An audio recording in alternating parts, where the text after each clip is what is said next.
اسے دیکھ کر یہ لوگ بہت خوش ہوئے اور خوشی خوشی اپنے قبیلے کی طرف جانے کی تیاری کرنے لگے۔ جیسے جیسے یہ لوگ اپنی قوم کی طرف بڑھتے ویسے ویسے ہی بادل ان کے پیچھے پیچھے رواں دواں تھے۔ جیسے ہی یہ لشکر اپنے علاقے کے قریب آیا اور حضرت ہود علیہ السلام نے اس لشکر کے پیچھے بادلوں کو دیکھا تو حضرت ہود علیہ السلام فوراً سمجھ گئے کہ یہ بادل اللہ تعالیٰ کا کوئی کرم نہیں بلکہ ایک دردناک عذاب لے کر آ رہے ہیں، اور یہ قوم جن بادلوں کو دیکھ کر بہت خوش ہو رہی تھی اور اسے بارش برسانے کا سبب سمجھ رہی تھی، دراصل وہ اللہ تعالیٰ کا ایک بہت بڑا عذاب تھا جو ان پر مسلط ہونے والا تھا۔ جب حضرت ہود علیہ السلام نے اللہ تعالیٰ کے عذاب کو دیکھ لیا تو انہوں نے اپنی قوم کو پھر دوبارہ سمجھانے کی ایک ناکام کوشش کی کہ ابھی بھی وقت ہے، تم اپنے اللہ تعالیٰ کی وحدانیت پر یقین لے آؤ اور اپنے گناہوں سے توبہ کر لو، ورنہ اللہ تعالیٰ کا دردناک عذاب تمہارا منتظر ہے اور تم لوگ اس طرح ہلاک کر دیے جاؤ گے۔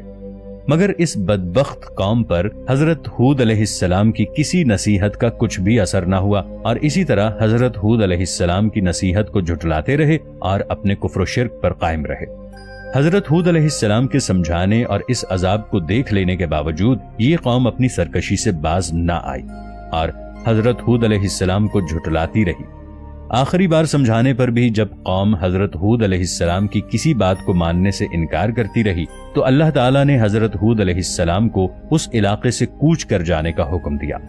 اللہ کے حکم پر حضرت ہود علیہ السلام مؤمنین کے ہمراہ اس علاقے سے ہجرت کر گئے، اور جیسے ہی حضرت ہود علیہ السلام نے مؤمنین کے ساتھ اس علاقے سے باہر قدم رکھا تو وہ بادل گہرے سے گہرے سیاہ ہوتے گئے اور دیکھتے ہی دیکھتے ایک خوفناک طوفان کی شکل اختیار کر گئے۔ ان بادلوں میں اللہ تعالیٰ کی طرف سے بھیجی گئی اس قدر گرم اور دردناک ہوا تھی کہ اس دردناک ہوا نے اس قوم کے لوگوں کو چیونٹیوں کی طرح اٹھا اٹھا کر پٹخنا شروع کر دیا، اور قوم جبارین کے وہ لوگ جو دنیا کی سب سے طاقتور قوم تھی، اس قوم کے لوگ تنکوں کی طرح ہوا میں اڑ رہے تھے، اور اس طرح قوم جبارین کے لوگ اس دردناک عذاب میں مرنا شروع ہو گئے۔ اللہ تعالیٰ کا یہ دردناک عذاب 7 راتوں اور 8 دنوں تک مسلسل جاری رہا۔ اس ہوا نے اس قوم کے بڑے بڑے محلات اور عمارتوں کو برے طریقے سے تباہ اور مسمار کر دیا، اور تمام نافرمان لوگ اس دردناک عذاب میں ہلاک ہو گئے، اور دنیا کی طاقتور ترین قوم کے شہر ارم کو اللہ تعالیٰ نے اپنے عذاب کے ذریعے تباہ و برباد کر دیا، اور اس خوبصورت شہر کو ایک صحرا میں بدل دیا جو آج بھی لوگوں کے لیے عبرت کا نشان ہے۔